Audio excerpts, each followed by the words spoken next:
Hello, my dear students. After a few days, we are resuming the general awareness uh, daily news analysis. Today, we shall be analyzing the Hindu dated August 24. Uh, Generally, we used to have a session using our big screen, but today I'm making a small amendment. I'm using my laptop and I'm recording.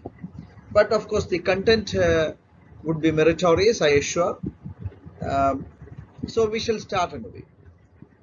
Goyle hints at tit-for-tat trade restrictions. That is our first news to discuss.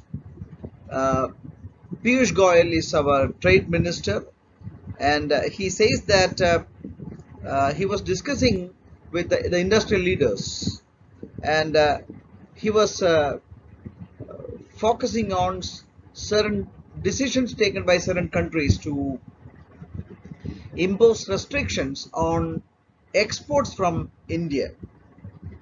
Um, he said that the country would reciprocate. That's what he said. The country would reciprocate. So, meaning if the other countries impose restrictions on our exports, then we will retaliate and will impose restrictions on imports to our countries by those nations. Two points I would like to mention here. One is that export target of India for the year 2021-22 is 400 billion USD. So what is the export target for India for the year 2021-22? It is 400 billion US dollars. And what is the export target for 2030? It is 2 trillion. It is 2 trillion which is going to be the export target for 2030. So these two figures you should know and take note. The next is fix IT portal by September 15. FM directs Infosys CEO. That is another major news item in the Hindu newspaper. Infosys CEO, Chief Executive Officer Salil Parekh was summoned by the finance minister. We must recall the fact that Infosys was given the contract by the government of India, by the finance ministry, to develop an income tax filing portal. This was given 2 years ago, but there is huge complaints from income tax payers, government officials, income tax officials themselves, and even the chartered accountants, that the portal is not working properly and there are plenty of glitches. In fact, that is affecting the income tax returns job, as well as even the uh, refund by the income tax department. Everything is affected, and there are plenty of complaints. It was in this context that Mr. Salil Parekh, CEO of Infosys, was summoned by the finance minister, and Ms. Nirmala Sitharaman, India's finance minister, gave him a target. What is the target date? It is September 15. Fix all the glitches by September 15.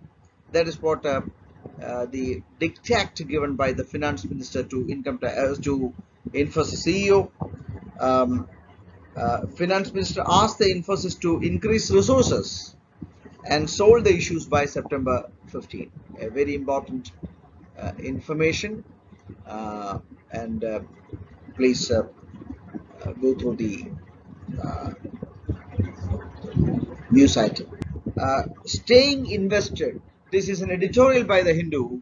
A very important, beautifully written editorial. This editorial is on India's future interest in Afghanistan. We know that on August 15, Afghanistan was taken over by the Taliban forces. For the past 20 years,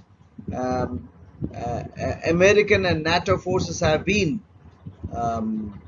Uh, in Afghanistan, Afghan's Taliban government was dethroned in 2003, and for the past 17-18 years, NATO and America have been supporting an Afghan government, and that particular government was toppled by the uh, Taliban insurgents, and on August 15, uh, Ashraf Ghani, Afghan president, uh,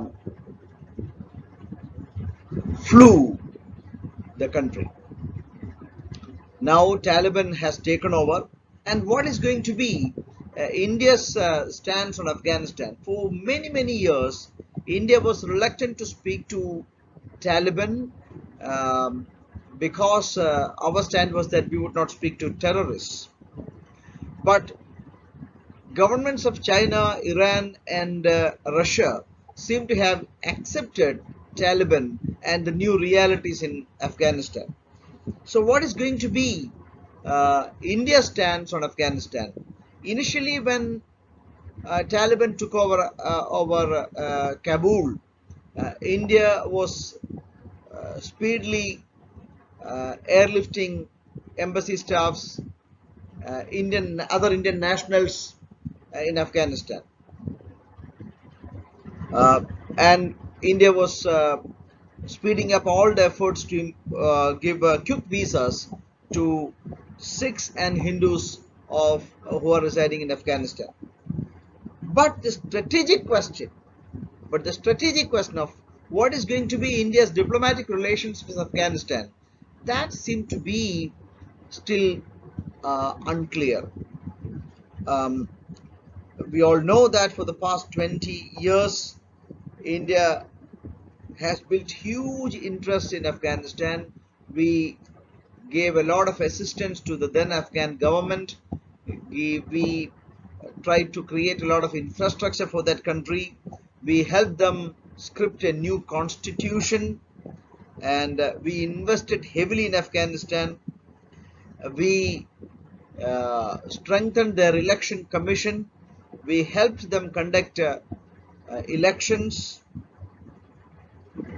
We provided them training to their bureaucrats, election staffs, etc. But all of a sudden, scenario is changed, and Afghanistan seems to be least influenced by India. So India has to make a stand now. What is going to be India's stand on Afghanistan? What is going to be India's diplomatic stand on Afghanistan is something which is going to be very crucial. But India seems to be very unclear regarding that. It looks as if other countries have already taken lead in this regard. India aligned with USA and Western powers and evacuated its diplomatic staffs, while Russia, Iran, and China have retained theirs. So India does not have a diplomatic office in Afghanistan, while the other three countries, strategically important countries of this region, have retained their diplomatic officers as well as staffs there. So that means they have already accepted the reality, but India is yet to. This could prove to be a counterproductive in negotiating with the new regime and pursue Indian interests in Afghanistan. Listen, while other countries retain their diplomatic staffs in Afghanistan, diplomatic officers in Afghanistan, in the change scenario, India evacuated all its staff members and closed its diplomatic office.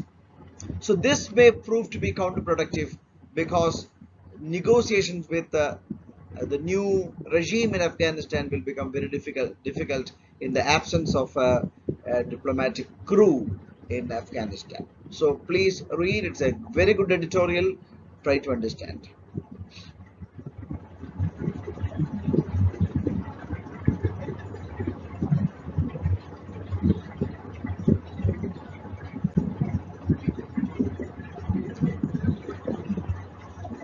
Indian economy is struggling to recover is a beautiful article, center page article. Given the vaccination pace and virus mutation, it looks as if it would take time for Indian economy to recover. Other countries have already made massive progress in vaccination and their economies are almost open, while Indian economy is still closed down, not completely. Of course, many states are showing vigorous interest to reopen the economy, but still India continues to be a laggard. We must understand that in the year 2021, Indian economy contracted by 7%. And India is the worst performing countries among major economies in the world. This is revealed by the IMF's statistics for the month of July 2021. In 2020-21, Indian economy contracted by 7%. India received the dubious distinction of being the worst performing among major economies in the world. IMF's World Economic Outlook July 2021 says that the world economy grew at 7% in 2021. When the world economy grew at will grow at 7% in 2021, Indian economy is really becoming a laggard, and that is going to be a big liability for the government. Pace of recovery seems to depend on two factors. What is that? One, pace of vaccination. Two, the fiscal capacity of the government to assist the recovery process. So one, the pace of vaccination, that will have real impact as well as psychological impact, but the another important crucial factor is the fiscal resolve of the government, capacity of the government to fiscally assist an ailing economy. These are the two things that would matter. Okay, so now I am moving on to the next slide. Russian stealth frigates to come in 2023 is the next slide. The first of the two Clerk class frigates to reach India in 2023. It was a 1 billion contract that was signed by India in 2016 for 4 Clerk or Talwar class frigates, 2 to be supplied by Russia and another to be built in the Goa shipyard. So this contract, a 1 billion contract, was signed in 2016 for the supply of 4 Clerk or Talwar class frigates. The contract was this, that 2 will be supplied by Russia, built and supplied by Russia, while the other 2 will be built in the Goa shipyard limited. So that I'm moving on to another slide of mine. Finance Minister announces 6 lakh crore asset monetization plan, a very important topic for all the persons who are preparing for competitive exam. Very important. Finance Minister announced rupees 6 lakh crore national monetization pipeline. National monetization pipeline, NMP. Listen, very important. It is very, very important.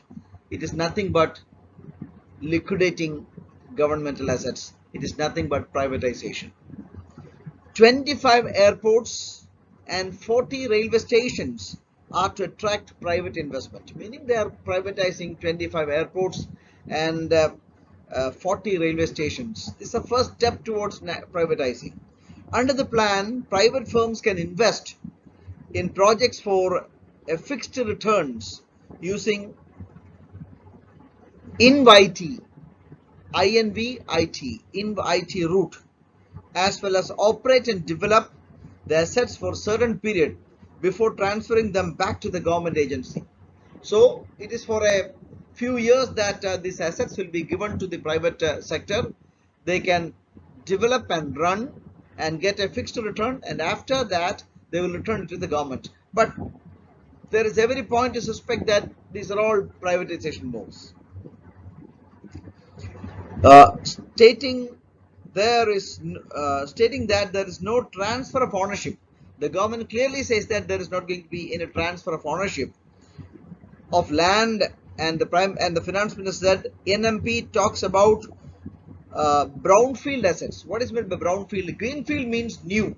Brownfield means refurbishing of existing assets, where there is a completed asset which is either languishing or remaining not fully monetized. The total indicative value of centers core assets that has been estimated to be rupees 6 lakh crore over the 4-year period from financial year 2022 to 2025. So this particular NMP will be for a 4-year period, financial year 2022 to 2025. Between this period, the government of India plans to monetize its assets worth rupees 6 lakh crore. Please read that part of the news and take down. Very important, an important action taken by the government. Now I move on to my last clip. Durand Cup. Durand Cup to kickstart Indian football season. You know that Durand Cup is the oldest football tournament in the country. 16 teams to participate in the 130th edition of the Durand Cup, the oldest football tournament in the country. Durand Cup started in 1888 in Shimla. So which is the oldest tournament in the football tournament in the country? It is Durand Cup. So my dear students, please keep watching this program and ensure that you all read the newspapers. The regional rural bank exam result has come. The prelims results are announced, probation officer results are announced. So you have got general awareness, which is a very important topic. Many students, online students of ICD, have informed us about the result, and we await more calls from others. Those who have not informed us are requested to inform us again.